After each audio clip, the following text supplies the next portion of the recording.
Hello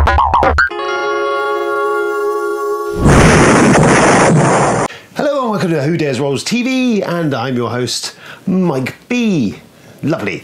So today we're going to take a preview, a sneak peek as it were, at Antler Games' latest Kickstarter, which is Shadow Tactics. Antler Games previously brought us Swordlands, which was Kickstarter a few years ago, a sort of post-apocalyptic and Mad Maxian sort of vehicle combat-y. It's a clever sort of idea game, really good, really lovely, beautiful art design on it. Went on to fund, really enjoyed it, really good. They also did Critters Below, which was another totally different random game for them, which was about a bunch of amorphous creatures like bats and animals, essentially, living underground after a nuclear attack in a fallout. And it was kind of like a hidden traitor, almost push your luck game, where you were deciding when you're going to stick your head out, peek out, as it were, into the apocalyptic wasteland and see who was going to survive. Again, clever sort of ideas, clever mechanics, clever stuff going on. So we dig Antler, we dig what they do. They're only a small little company based in Hungary, and they're producing these rather interesting sort of deviations on board games and some very cool themes. So all of that pitter-patter out of the way. So Shadow Tactics is based on the popular video game franchise, and I will straight off the bat say I've never played any of them. However, it is a stealth-based games. They are sort of hidden movement stealth-based games. So I've played a lot of Hitman, and I've played similar sort of stuff to that. So I'm kind of, Metal Gear Solid pops into my mind. That's kind of all the stuff I'm feeling like when I play Shadow Tactics. So what is Shadow Tactics? To run it down very quickly, because if you're on the Kickstarter page, there was already abundance of information and playthroughs and all that sort of good stuff going on. It would be pointless for me to bore you to death by going for the rules. I will go for the basics, sort of skim over all that sort of stuff, and we get down to the nitty-gritty of what we think of the game. So, Shadow Tactics. Yes, hidden movement. So it's one versus many at the moment. However, recently announced on the Kickstarter, there is now an add-on, a $19 add-on, which will allow you to turn the game into fully co-op, and even a solo mode. So I know there's a lot of call for that. So they have responded. Good on you, Antler, for responding. They are playtesting that stuff at the moment. I've not seen any of that. I've not played it. I've not tried it. Any of that yet. This is basically based on the version of the main game that they were kickstarting, and the rules I had with that. Stuff is moving along, as it were. So we're going to take it from what we've got at the moment and go with that. But if you're interested in co-op and solo play, those options are now available to you.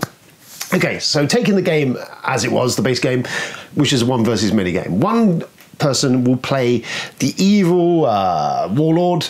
Daimyo, I believe, is what his official terminology is, but anyway, he's the bad dude. If you've seen Shogun Assassin, you get the idea. He's the evil bloke.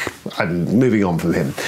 So what you're doing is a bunch of happy-go-lucky ninjas who are attempting to go through the campaign. Now, there's various missions. I've only seen literally, I think, one of the campaign stories. There's 5, I believe, in the original full game will have, but there are chapters in there. So I've only had a look at one of these. But the idea is that essentially you are going through, as in any campaign game, through various smaller missions, going through until you reach the end of the campaign.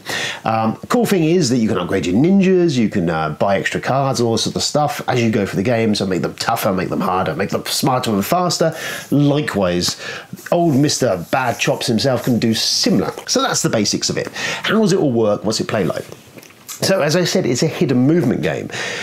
Kind of, because actually all your movement is visible throughout the game. It's how you go about doing it. So it's programming and hidden movement. Now, usually, which I find is really cool, which I did interest me from the out on this game, is most hidden movement games tend to be either like Letters of Whitechapel, Fury of Dracula, where the bloke hiding is putting their moves down on a piece of paper, moving around, so that everything is completely hidden from the other people. They can't see what's going on. Whereas this actually spins things on its head, is the movement is all visible, but you're programming them face down. The cool thing, which really caught me on this, which I really enjoy, is whilst the ninjas are working as a team together, you can't very easily communicate. So if you want to show one of your movement cards, one of the cards you're programming in, whatever it would be, if you're going to show that to one of your fellow ninjas, then you also need to show it to the bad guy. He gets to see what you're doing. Likewise, any discussions that take place and everything you're going to say is available to him. So whilst that's cool and it would be good, it's not very ninja-y. So if you want to be a full ninja, really it comes down on you. Gonna have to kind of wing and a prayer to a certain extent, but you kind of have to create a shorthand between yourselves as to what you're doing.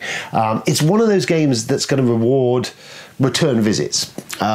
So once you understand the mechanics of it, how the game's working, and as you play into the campaign, I can see groups kind of getting that shorthand falling into place where they kind of understand, you know, the different abilities of the different ninjas, which is a cool thing I must point out. Each of the ninjas has his own deck of cards and their own abilities. So while some of them are murdering, killing machines, others of them are able to sort of slyly move through the undergrowth and do the mischief. Others will maybe be a distraction.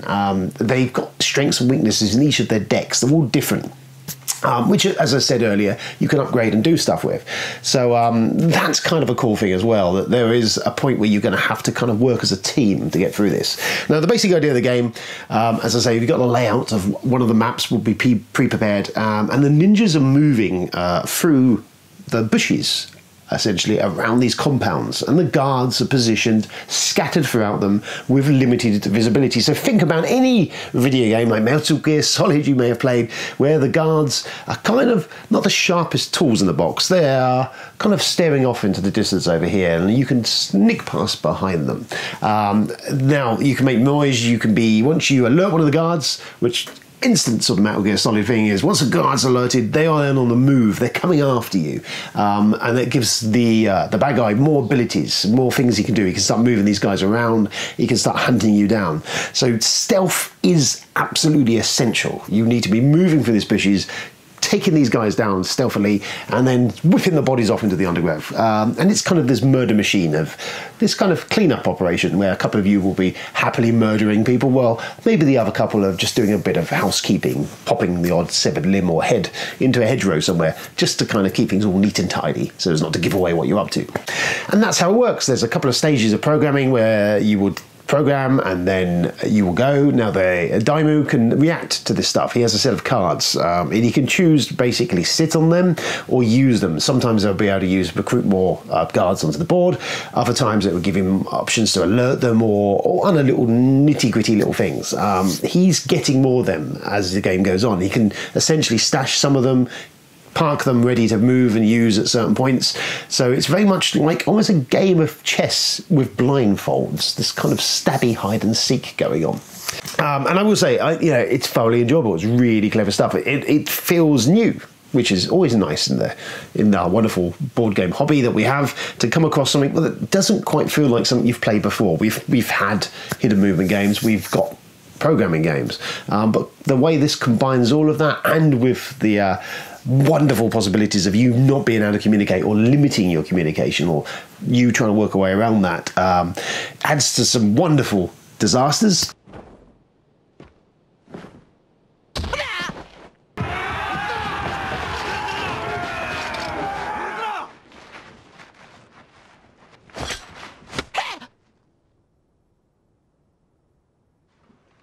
And some brilliant moments where you actually pull it off, and that's it. I mean, that's the key to the game. Is it's a cracking little bit of fun. Now, obviously, it's not all fun and games for the ninjas. As I say, they will be creating noise, and the more noise you create, and the more times you're spotted and you're caught, it cranks down the turn on the game.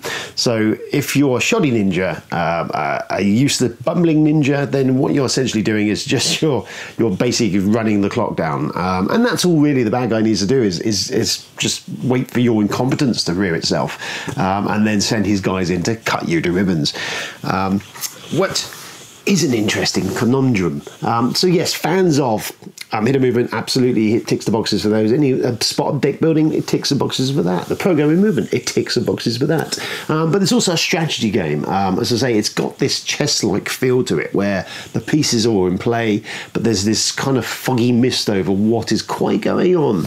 And I applaud Antler for kind of throwing all this into the hodgepodge, into this mix, and coming up with something that works, really. With the amount of stuff that's going on there, all moving parts, there is a potential this could have been a disaster. But yeah, it's really good fun. It's anyone who's inspired by that style of play and that style of game and loves hidden movement or loves programming, all of that combines, and it smoothly kind of slots together into this gameplay that works. And as I said, the most fascinating bit and the most interesting bit is this social interaction around the table of the ninjas attempting to communicate in one way or another whilst not communicating. So have a look at some of the playthrough videos, because there's some great stuff. Ready Steady Play have put one out. There's a few others on there. They run long, but if you're interested more in the mechanics of the game, then, you know, absolutely take a peek at one of those. Really, this was just to kind of give you a flavour of where you are in the game and what it is and how I've covered it and how I felt about it, and I've enjoyed it immensely. It's different, it's felt different, it's enjoyable, it's got some clever mechanisms in there, some great strategies to work on, and I think it's one of those games that rewards return play. So yeah, really cracking stuff. Once again, Antler Games proving that they are a real solid dark horse in the old board game publishing world, and they've cracked one again. It's a really innovative and fun game, and it deserves to do well. It's funded, but there's a bunch of lovely stretch goals there, which we should probably be digging into, people. And with all the fluff and bluster and some of the other big Kickstarters that hit, that are kind of samey, tired old retreads and stuff, this is nice to come across something fresh and innovative, and it deserves to do very well. So there you go, Shadow Tactics from Antler Games. I give it some thumbs up or ninjas up or whatever. Yes, enjoy. Happy kickstarting. I don't know. You should, yeah, that's it. We're done.